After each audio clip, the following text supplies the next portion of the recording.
नमस्कार, बहुत स्वागत है आप सभी का इंडिया न्यूज उत्तर प्रदेश उत्तराखंड में। मैं हूं आपके साथ अपूर्वा और आप देख रहे हैं हमारा खास कार्यक्रम देवभूमि लाइव। तो चलिए सबसे पहले बात करते हैं बड़ी खबरों से। इस वक्त की बड़ी खबर आपको बता दें जो कि आ रही है देहरादून से, जहां पर मौसम विभाग ने अलर्ट जारी किया है। पहाड़ों पर बारिश का दौर रहने वाला है। मौसम विभाग ने कई जिलों में बारिश की संभावना जताई है। उत्तरकाशी, रुद्रप्रयाग, चमोली, बागेश्वर में बारिश की संभावना जताई गई है और पहाड़ों पर भी बारिश का दौर लगातार जारी रहेगा।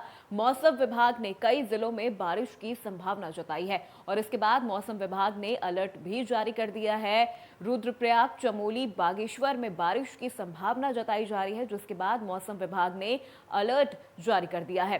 तो इस वक्त की ये बड़ी खबर देहरादून से आपको बता रहे हैं, जहां पर मौसम विभाग ने अलर्ट जारी कर दिया है। पहाड़ों पर बारिश का दौर जारी रहेगा। मौसम विभाग के अनुसार कई जिलों में बारिश की संभावनाएं भी मौसम विभाग की ओर से जताई गई है, जिसके बाद मौसम विभाग ने ये अलर्ट जारी कर दिया है।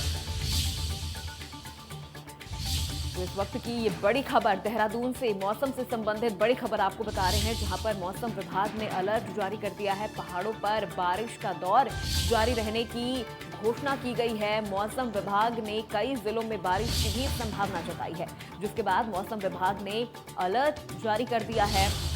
रुद्रप्रयाग, चमोली, बागेश्वर में बारिश की संभावना जताई जा रही है, क्योंकि लगातार पिछले कई दिनों से उत्तराखंड में भारी बारिश और बर्फबारी का भी दौर जारी है।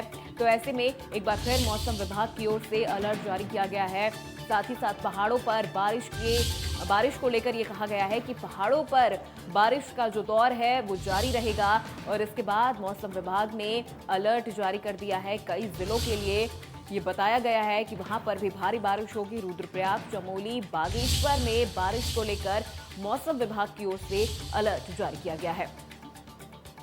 तो ये बड़ी खबर आपको देहरादून से बता रहे हैं, जहां मौसम विभाग ने मौसम को लेकर अलर्ट जारी किया है। पहाड़ों पर बारिश का दौर जारी रहेगा।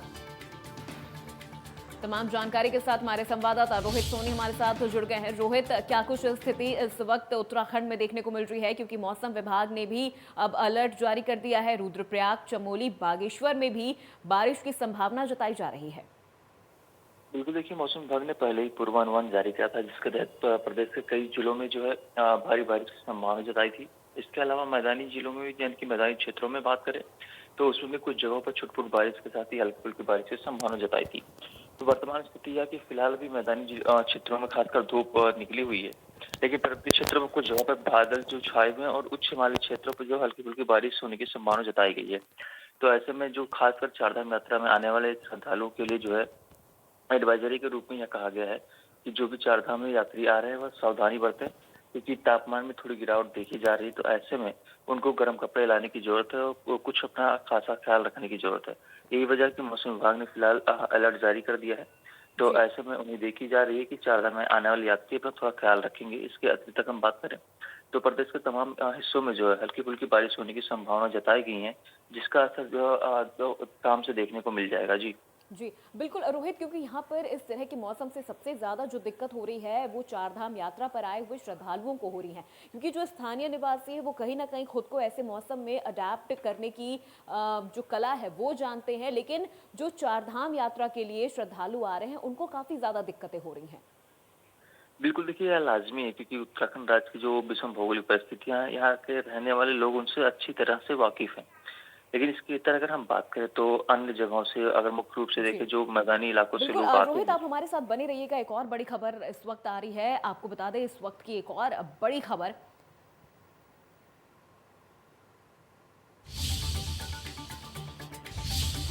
चारधाम यात्रा में नहीं थम रहा है मौत का सिलसिला। इस वक्त की ये बड़ी और अहम खबर आपको बता रहे हैं। तबीयत बिगड़ने से 24 दिनों में 83 लोगों की मृत्यु हो गई है। बद्रीनाथ धाम में 13 श्रद्धालुओं की मौत हुई है।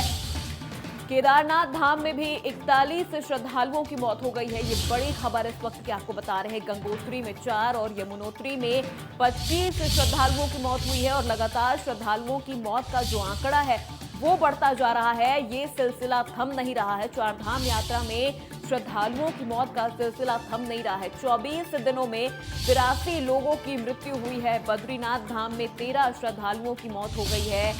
केदारनाथ धाम में सबसे अधिक 41 श्रद्धालुओं की मौत हुई है। केदारनाथ धाम में बात करें गंगोत्री की तो गंगोत्री में 4 और यमुनोत्री में 25 श्रद्धालुओं की मौत हुई है। लगातार श्रद्धालुओं की मृत्यु का जो सिलसिला है वो बढ़ता जा रहा है। ये सिलसिला थम नहीं रहा है और आपको बता दें कि 24 दिनों में 83 लोगों की मृत्यु हो गई है, जो वाकई एक चिंताजनक स्थिति इस वक्त बनी हुई है। बद्रीनाथ धाम में 13 श्रद्धालुओं की मौत हुई है और सबसे अधिक केदारनाथ धाम में 41 श्रद्धालुओं की मौत हो गई है।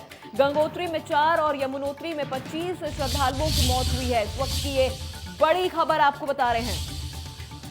चारधाम यात्रा में श्रद्धालुओं की मौत का जो सिलसिला है वो थम नहीं रहा है। लगातार ये आंकड़ा बढ़ता जा रहा है। 24 दिनों में 83 लोगों की मृत्यु हो गई है। बेहद चिंताजनक स्थिति बनी हुई है। चारधाम यात्रा में लगातार मौत का सिलसिला बढ़ता जा रहा है। हमारे साथ हमारे संवाददाता रोहित सोनी लगातार बने हुए हैं। रोहित, जिस तरह से चारधाम यात्रा में श्रद्धालुओं की मौत का जो आंकड़ा है वो बढ़ता जा रहा है, एक चिंताजनक स्थिति पैदा हो गई है यहाँ पर। बिल्कुल देखिए, स्वास्थ्य विभाग समेत राज्य सरकार लगातार इस बात कोशिश कर रहा है कि चारधाम में होने वाले जो मौत के आंकड़े हैं उसमें कमी लाया जाए। लेकिन वर्तमान हालात यह है कि रोजाना 3 से 4 श्रद्धालु अपनी जान गंवा रहे हैं।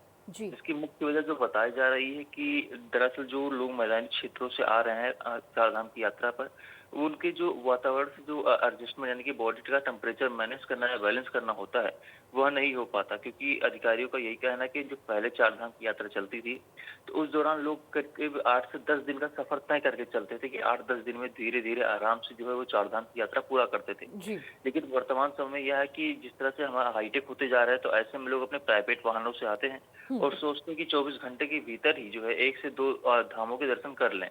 यही वजह है कि उनकी बॉडी एक्लिमेटाइज नहीं हो पाती, जिसके चलते तमाम दिक्कतें आनी शुरू हो जाती हैं और यही वजह है कि उनकी मौत हो जाती है। इसके अलावा जो स्वास्थ्य विभाग की ओर से यह बताया गया है कि कुछ पेशेंट्स ऐसे भी रहे हैं जो कोरोना संक्रमित प्री कोरोना संक्रमित रह चुके हैं, लेकिन अब उनमें कुछ बीमारियां सक्रिय हैं, जिसके चलते उनमें भी काफी दिक्कतें हो रही है और ऐसे पेशेंट्स की मौत हो रही है। बिल्कुल, लेकिन रोहित, क्या जिस तरह से मौसम बिगड़ता जा रहा है उत्तराखंड में, क्या वो भी श्रद्धालुओं की मौत का कहीं ना कहीं कारण बनता जा रहा है?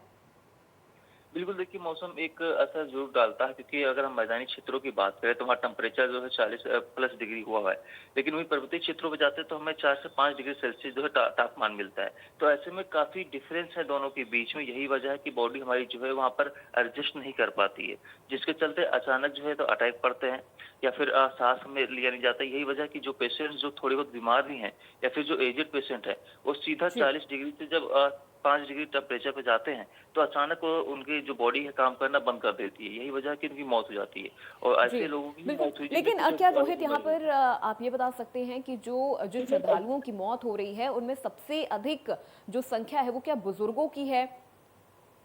बिल्कुल देखिए, सबसे अधिक जो संख्या है वो 50 साल से ऊपर के लोग हैं, उसमें महिला और पुरुष दोनों ही शामिल है, लेकिन जो उनकी उम्र है वो 50 से अधिक है। तो इसी यही वजह है कि स्वास्थ्य विभाग इस बाबत जोर दे रहा है कि जो बुजुर्ग लोग हैं, जो एजेड लोग हैं, वह कम से कम चारधाम की यात्रा पर आए, क्योंकि भीड़ भाड़ में अगर वो स्वस्थ नहीं है तो वह बिल्कुल भी चारधाम यात्रा पर न आए। हालांकि युवाओं की संख्या भी इसमें है जो तमाम लापरवाही बरत रहे हैं, लेकिन बुजुर्गों की संख्या इसमें काफी अधिक है, खासकर 50 साल से ऊपर वालों की संख्या अधिक इसमें।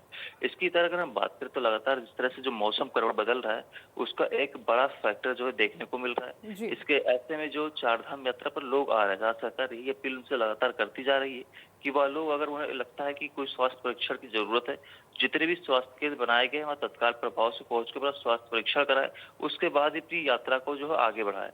लेकिन अभी स्थिति यह है कि लोग जो है भाग दौड़ कर रहे हैं, लेकिन वर्तमान समय में जो लोग बीमार भी हैं वह अभी जबरदस्ती जो है चारधाम की यात्रा की ओर रुख कर रहे हैं। यही वजह है कि ऐसे तमाम हादसे या घटनाएं होती रही हैं। जी बहुत बहुत शुक्रिया रोहित तमाम जानकारियों के लिए। तो अगली खबर खटीमा से है, जहां पर सीएम धामी ने भुट्टे का स्वाद चखा। जी हां, अपने निजी आवास जाते समय सीएम धामी ने भुट्टे का लुत्फ उठाया। मनीष कश्यप नाम के एक युवक के ठेले पर उन्होंने ये भुट्टा खाया है। हेलीपैड से सीधे भुट्टे के ठेले पर ही पहुंचे सीएम पुष्कर सिंह धामी। अपने निजी आवास जा रहे थे, उसी वक्त उन्हें भुट्टे का ये ठेला नजर आया, जिसके बाद उन्होंने मनीष कश्यप नाम के इस युवक के ठेले के पास रुककर भुट्टे का स्वाद चखा। ये वीडियो में भी आप देख सकते हैं कि पूरा काफिला यहाँ पर सीएम पुष्कर सिंह धामी के साथ मौजूद था, लेकिन जब उन्होंने यहाँ पर ये ठेला देखा युवक का भुट्टे का। और जैसा कि उत्तराखंड में इस वक्त मौसम भी बारिश का बना हुआ है, तो ऐसे में सीएम पुष्कर सिंह धामी ने भी ऐसे मौसम में भुट्टे का लुत्फ उठाया है। हेलीपैड से सीधे भुट्टे के ठेले पर ही वो पहुंचे और यहाँ पर मनीष कश्यप नाम के युवक के ठेले पर रुककर उन्होंने भुट्टे का स्वाद चखा है। तो ये बड़ी खबर, एक अच्छी तस्वीर यहाँ पर आपको हम दिखा रहे हैं। दिल को खुश कर जाने वाली ये तस्वीर है जब खुद सीएम पुष्कर सिंह धामी अपने पूरे काफिले के साथ रुकते हैं और यहाँ पर युवक के ठेले के पास रुककर भुट्टे का स्वाद चखते हैं।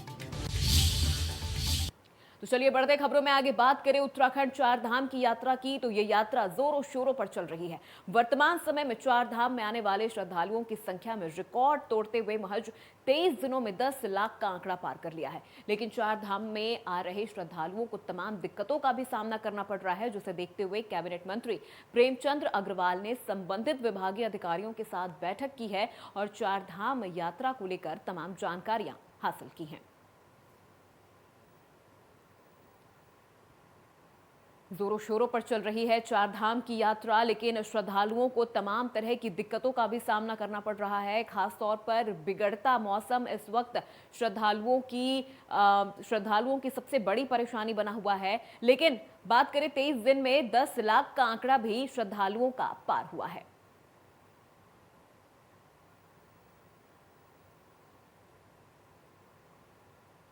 तो वहीं अगली खबर रुड़की से है, जहां रुड़की के मछली बाजार और भारत नगर में अवैध अतिक्रमण हटाने गई नगर निगम और तहसील प्रशासन की टीम को स्थानीय लोगों के गुस्से का शिकार होना पड़ा। यहां तक कि गुस्साई भीड़ ने जेसीबी और पुलिस प्रशासन पर पथराव भी किया, जिससे जेसीबी के शीशे भी टूट गए और जेसीबी चालक को बमुश्किल मौके से भागना पड़ा, जिसके बाद मौके पर अफरा तफरी मच गई। हंगामा बढ़ता देख भारी पुलिस फोर्स भी मौके पर पहुंचा, जहां से भीड़ को बलपूर्वक खदेड़ा गया। फिलहाल पुलिस ने 4 लोगों को हिरासत में लिया है, जिनसे पुलिस पूछताछ कर रही है।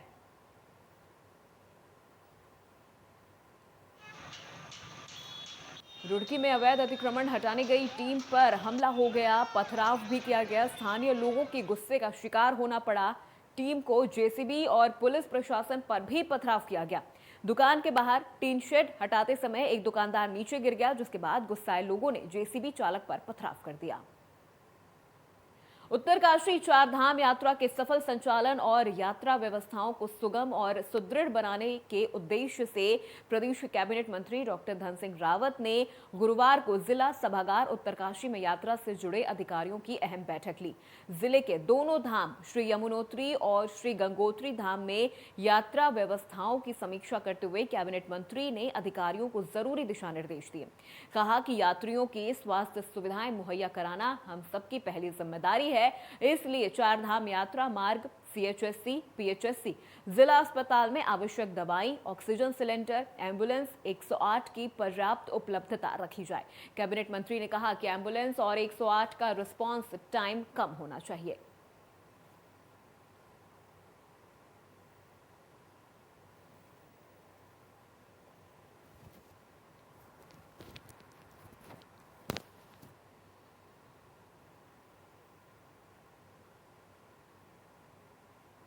प्रदेश के महामहिम राज्यपाल लेफ्टिनेंट जनरल गुरमीत सिंह नैनीताल पहुंचे। इस दौरान आयुक्त कुमाऊं मंडल दीपक रावत, जिलाधिकारी धीराज सिंह, वरिष्ठ पुलिस अधीक्षक पंकज भट्ट, कुलपति कुमाऊं विश्वविद्यालय प्रोफेसर एनके जोशी सहित प्रशासनिक अधिकारियों ने राज्यपाल का स्वागत किया।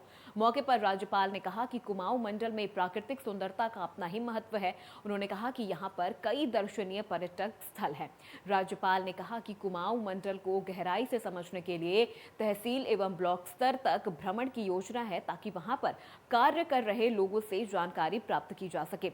उन्होंने कहा कि उत्तराखंड के लिए सौभाग्य की बात है कि चार धाम यात्रा में इस साल रिकॉर्ड यात्री पहुंच रहे हैं, इसके लिए पूरी व्यवस्था की गई है।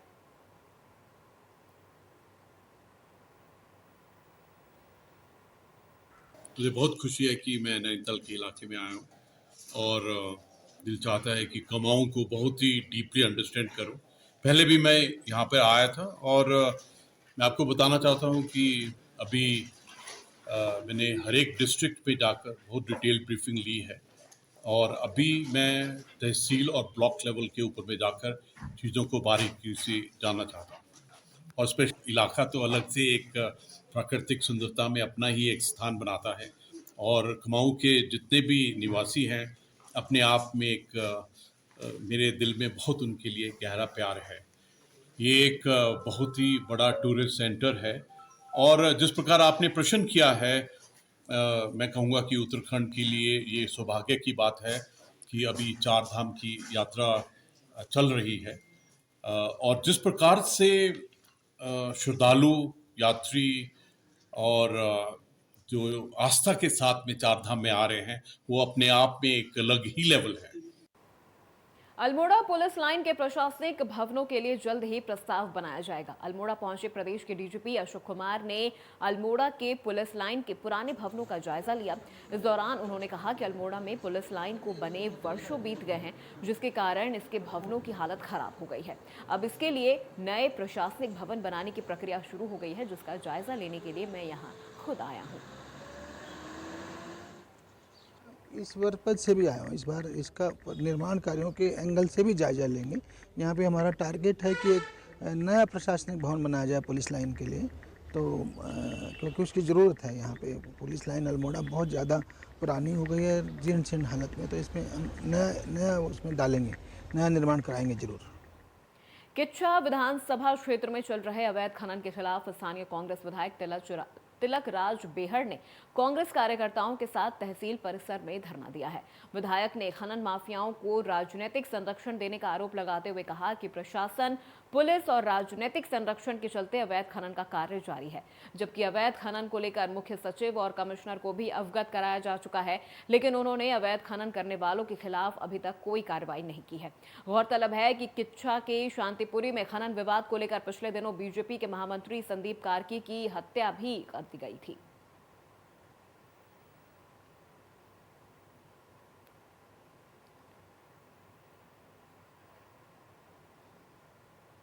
कांग्रेस विधायक ने प्रशासन पर आरोप लगाया है। कांग्रेस विधायक ने प्रशासन पर मिलीभगत का आरोप लगाया है और खनन माफियाओं पर राजनीतिक संरक्षण देने का ये गंभीर आरोप लगाया गया है, जिसके बाद उन्होंने कांग्रेस कार्यकर्ताओं के साथ बैठकर धरना प्रदर्शन भी किया है अवैध खनन के खिलाफ।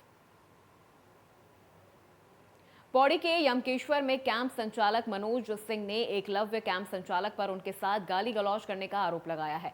मौके पर कैंप संचालक मनोज ने कहा कि विरोध करने पर उनके कर्मचारियों ने उनको जान से मारने की कोशिश की, तो वहीं जानलेवा हमले में मनोज सिंह के कर्मचारी यशपाल नेगी, रमन सिंह, देवेश सिंह और मुकेश सिंह को गंभीर चोटें आई हैं, जिनका इलाज ऋषिकेश में चल रहा है। वहीं इलाज के दौरान कर्मचारी यशपाल सिंह की मौत हो गई है और घटना में नामजद तीनों अभियुक्तों को पुलिस ने गिरफ्तार कर जेल भेज दिया है।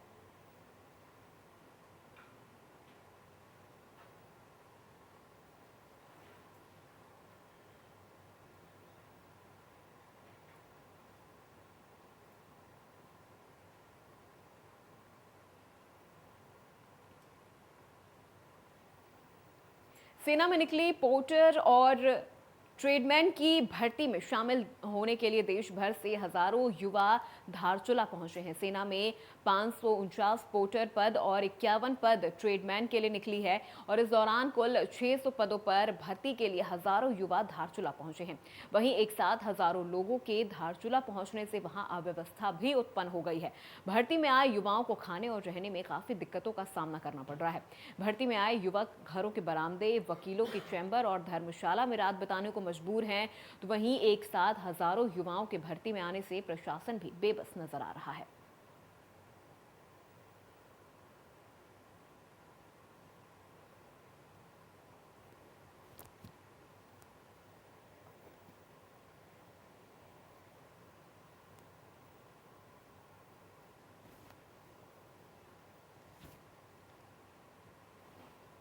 हरिद्वार में अतिक्रमण की कार्रवाई से नाराज लघु व्यापारियों ने नगर निगम कार्यालय का घेराव किया। इस दौरान लघु व्यापारियों ने नगर आयुक्त को एक ज्ञापन सौंपा है। ज्ञापन में उन्होंने पीएम मोदी से मांग की है कि राष्ट्रीय फेरी नीति नियमावली के तहत वेडिंग जोन स्थापित की जाए। इस दौरान लघु व्यापार एसोसिएशन के अध्यक्ष संजय चोपड़ा ने आरोप लगाते हुए कहा कि हरिद्वार में अतिक्रमण के नाम पर छोटे व्यापारियों का उत्पीड़न किया जा रहा है। अतिक्रमण के खिलाफ की गई कार्रवाई के दौरान नगर निगम प्रशासन के बसाए गए वेंडिंग जोन को भी हटा दिया गया है।